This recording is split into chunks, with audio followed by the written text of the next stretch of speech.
Thanks for staying tuned. I am Stanford Howard with the 28th January edition of the HGP Sportscast. The Department of Social Cohesion, Culture, Youth and Sport, along with the Guyana Athletics Association, has launched its Relay Festival in celebration of Guyana's 50th Republic anniversary. Hear more in this story. Just weeks away from Guyana's 50th Republic anniversary, the event, which is earmarked on the calendar of events leading up to the Jubilee celebration, will run off on the 16th of February at the Lenora Track and Field Stadium. Festival Creative Director Russell Lancaster on Tuesday said that the 50th Republic anniversary is a seminal event in the country's history, and in his opinion, it ranks more importantly than the country's independence. Lancaster elaborated on the celebrations. Anniversary of the Republic are many. I think we have in excess of 50 events that are going to celebrate this occasion. But we did think that all aspects of our culture and our life should be celebrated, and as such, sport plays an integral role. I think what is critical about the sporting aspect is that it speaks to a healthy nation, and it speaks to a nation who is physically capable of dealing with building and restructuring where we're going as a country. And according to technical delegate Mark Scott, the meet, despite not having any field events, is open to everyone, adding the invitations have been delivered to Region 2, 3, 4, 5, 6, 7, and 10, and all affiliated clubs. What is happening, we don't have any field events, even though it's track and field. It's really a relay festival. And on that day, we're having 20 relays in 3 categories. For the senior category, they will be receiving cash prizes of $35, $25, and $15,000. That's for second and third place.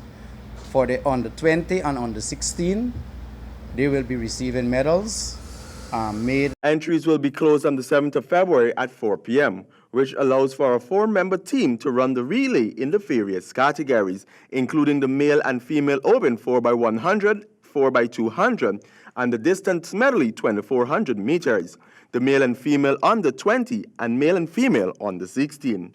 Amanda Harmenstein, organization delegate, said that the Guyana Athletics Association is pleased to be associated with the event, noting that it was birthed at last year's Schools Nationals Championship. For you, that the Athletic Association will ensure that this event is run under the guidelines of the IAAF, and that all the officials will be certified and ready for the event. The event will be held on the 16th of February, commencing from 10 a.m. at the Lenora Track and Field.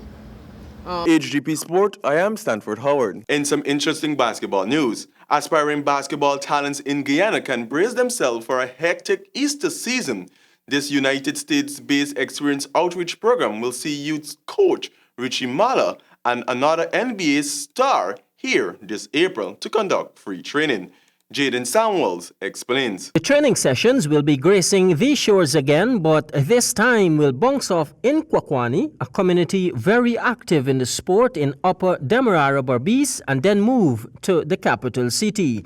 Back in 2019, Georgetown and Linden were the beneficiaries of the U.S. Embassy organized program, which targets players between the ages of 7 to 19.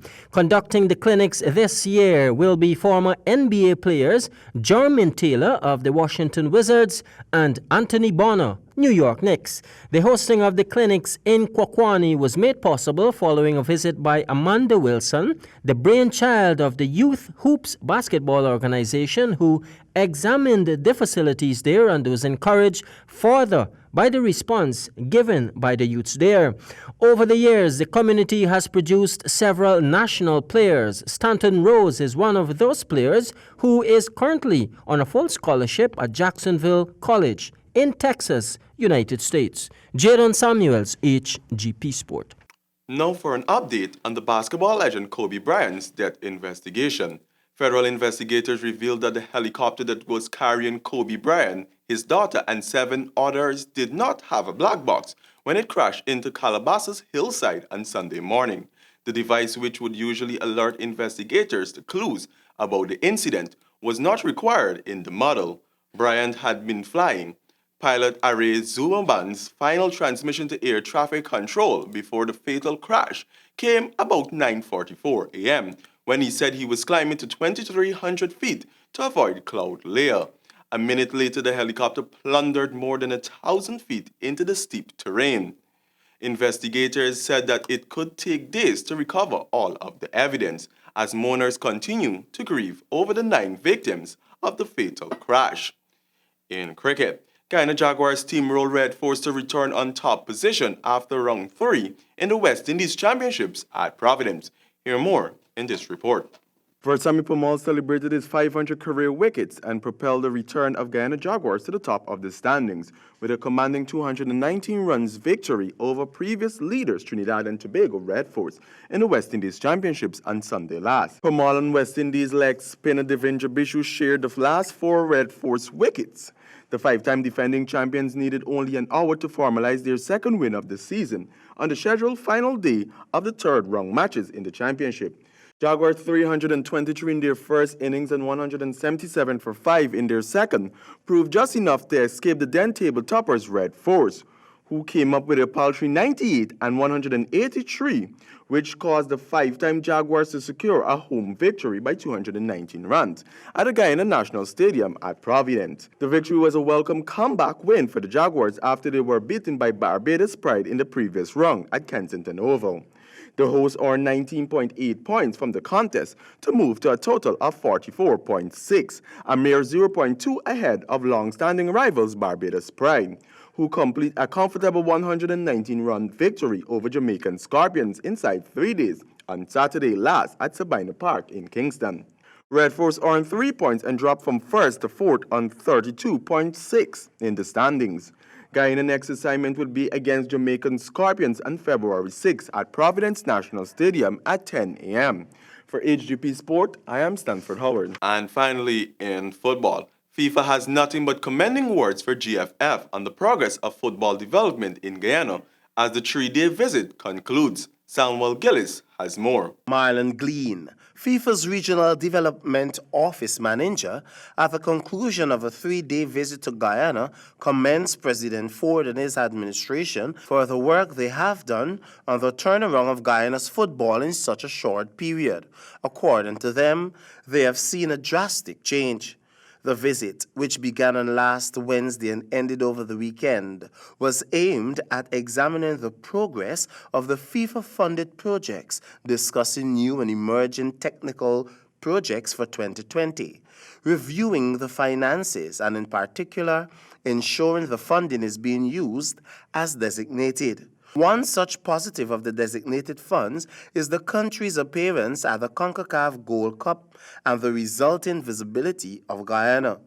The Honorable Minister of Social Cohesion, Dr. George Norton, was elated that his government was able to support this progressive federation and pledged for future sustenance. For HGP Sport, I am Samuel Gillis. And that's all we have for this edition of the HGP Sportscast. But do remember, to uncover your true potential, you must first find your own limits, and then you have to have the courage to blow past them. Over to you, Javon. Goodbye.